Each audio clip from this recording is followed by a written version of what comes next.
I invite you to either hold in your hands or think about the cards that you received when you came into church this morning. You have an open space on which you could write some area of your life that needs God's mercy. I hope my homily will help you find the words to write there. I don't know how many of you are old as I am, but maybe you remember, if you are, signs on the highway when I was a kid put up by Burma Shave, the shaving company. They were often in series of 4 or 5 with a wording on each one of them. I remember one that said, "Hardly a driver is still alive who passed on a hill going 75. It seems that everybody these days before Christmas is a rush to get somewhere. But this isn't just a modern tendency.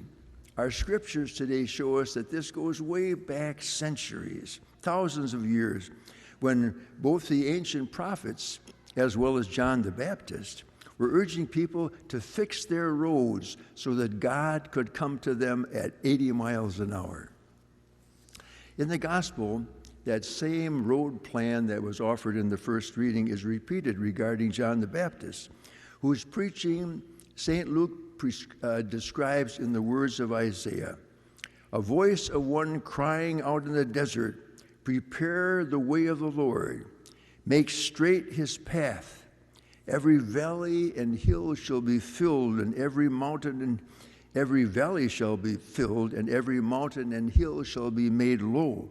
The winding roads will be made straight, and the rough ways made smooth, and all shall see the salvation of God."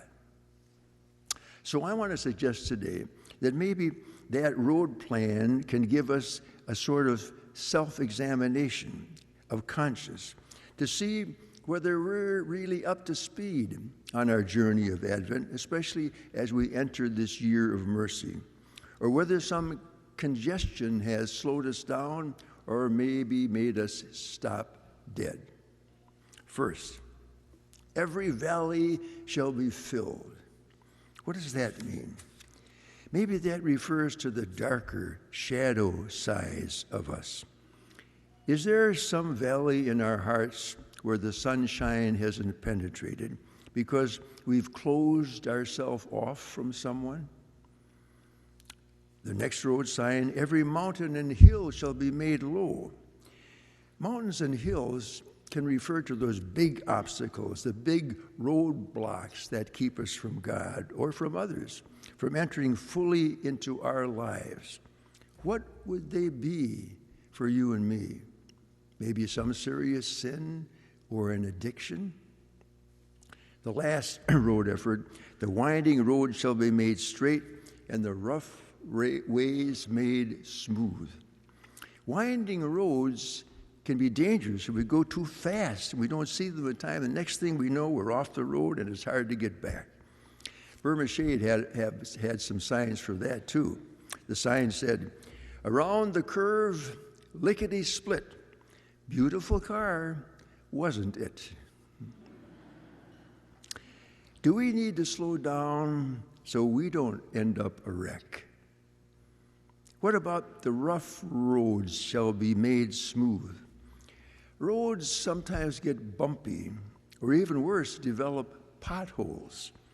These might be some bad habits that we've developed, like lying or cheating, bad language, gossiping, always complaining or criticizing, or worse.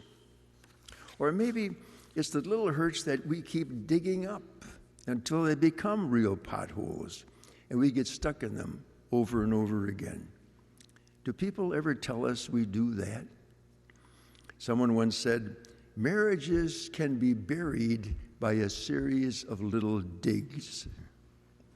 Well, that's the road plan that's offered us this second Sunday of Advent, especially as we enter this year of God's mercy. Maybe it's reminded you and me of some road work in our lives where we need God's mercy or need to offer God's mercy to someone else.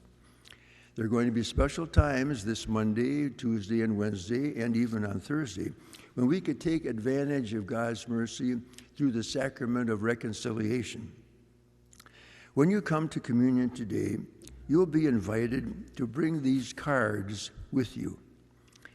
If you're willing to do the road work needed for God's mercy to come more speedily into your life, then and into our world too, you can drop these cards into one of those receptacles that you see here in front of the sanctuary. It'll be a sign of your letting go and letting God. But maybe you're not ready to let go.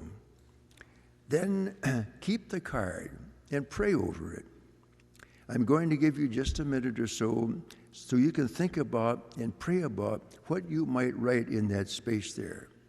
But before I do, I opened the homily with a Burma shave sign. I'd like to close it with one of my own. Prepare the way despite the pain, for God's mercy is coming in the diamond lane. Amen.